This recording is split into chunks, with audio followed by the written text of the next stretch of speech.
Hello नमस्कार दोस्तों, स्वागत है आपका मेरे यूट्यूब चैनल पर। अब तक हम हमारा राजस्थान कक्षा 6 की किताब के पहले 4 अध्यायों का अध्ययन कर चुके हैं और उनके महत्वपूर्ण बिंदुओं के बारे में जान चुके हैं।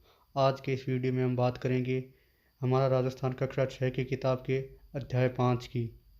तो चलिए करते हैं प्रारंभ। अध्याय 5 का नाम है आज़ादी से पूर्व सरकार का स्वरूप। इसके बारे में हम आगे जानकारी लेंगे। सबसे पहले इसमें राजशाही शासन के स्वरूप के बारे में बताया गया है, जिसमें प्रमुख रियासतों के बारे में बताया गया है। रियासतें थी सिसोदिया, राठौड़, कछवाहा एवं चौहान राजवंश।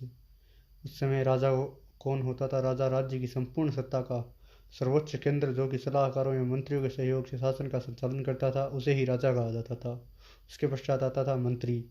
राजा के शासन में सहयोग करने वाले सहयोगियों को ही मंत्री कहा जाता था। उसके बाद आता था दीवान। राजा का जो प्रमुख या खास मंत्री होता था, उसे ही दीवान कहा जाता था। तत्पश्चात आता था बख्शी। जो सेना राजा की सेना को वेतन देने वाला होता था, उसे ही बख्शी कहा जाता था। यह एक तरीके से वित्त मंत्री के समान होता था। इसके पश्चात आता था खजांची। खजांची वह होता था जो आमदनी एवं खर्च में सामंजस्य स्थापित कर राजकोष में वृद्धि करने का कार्य करता था। अर्थात यह आमदनी एवं खर्च के ब्यौरे को लिखता था तथा उसमें इस प्रकार से खर्च करता था ताकि आमदनी बढ़ाई जा सके और राज्य के राजस्व में वृद्धि की जा सके। इसके पश्चात आता था परगना अधिकारी।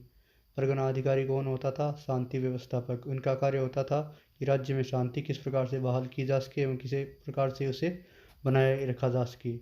इस राज्य की सबसे छोटी इकाई थी ग्राम। ग्राम का मतलब होता है गांव। और इसकी प्रशासन कौन करते थे? पंचायतें। पंचायतों में कौन होता था? पंचायत मुखिया होता था। इसके पश्चात आती है जागीरदारी व्यवस्था।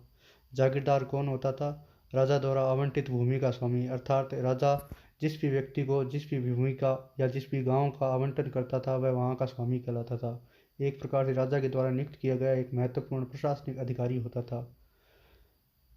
जागीरदारी व्यवस्था का प्रारंभ काल राजपूत शासन काल में माना जाता है। जागीरदारी व्यवस्था एक सगोत्रीय कुलीन व्यवस्था थी। अर्थात कि राजा का पुत्र ही राजा बनता था, जागीरदार का पुत्र ही जागीरदार बनता था, यानी कि एक कुल एक वंश ही आगे बढ़ता रहता था। जागीरदारी व्यवस्था को मुगल काल में मनसबदार के नाम से जाना जाने लगा। इसके पश्चात आता है अंग्रेजों का शासन। ब्रिटिश काल में भारत में कुल 11 प्रांत थे। अर्थात ईस्ट इंडिया कंपनी के समय भारत कुल 11 भागों में विभक्त था, जिन्हें प्रांत के नाम से जाना था। सभी प्रांतों में कौन होते थे? गवर्नर, जो कि किसको रिपोर्ट करते थे? गवर्नर जनरल को, जो कि भारत का प्रमुख होता था। 1857 की क्रांति के प्रभावों के कारण 1857 में प्रशासन ईस्ट इंडिया कंपनी से सीधे इंग्लैंड ने अपने स्वयं के नियंत्रण में ले लिया था। और प्रथम वायसराय बनाए गए थे लॉर्ड कैनिंग, जो कि भारत के अंतिम गवर्नर जनरल भी थे। उसके पश्चात 1935 का भारत सरकार अधिनियम आया, जिसे लागू कब किया गया? 1 अप्रैल 1937 को। ठीक है।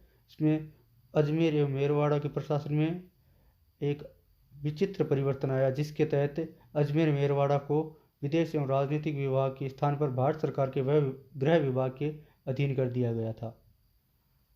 इसके पश्चात इस अध्याय में एक महत्वपूर्ण जानकारी और दी गई है, जो कि ये है कि राजस्थान के प्रथम विधानसभा चुनाव 1952 में संपन्न हुए थे तथा टीकाराम पालीवाल राजस्थान के प्रथम निर्वाचित मुख्यमंत्री बने थे।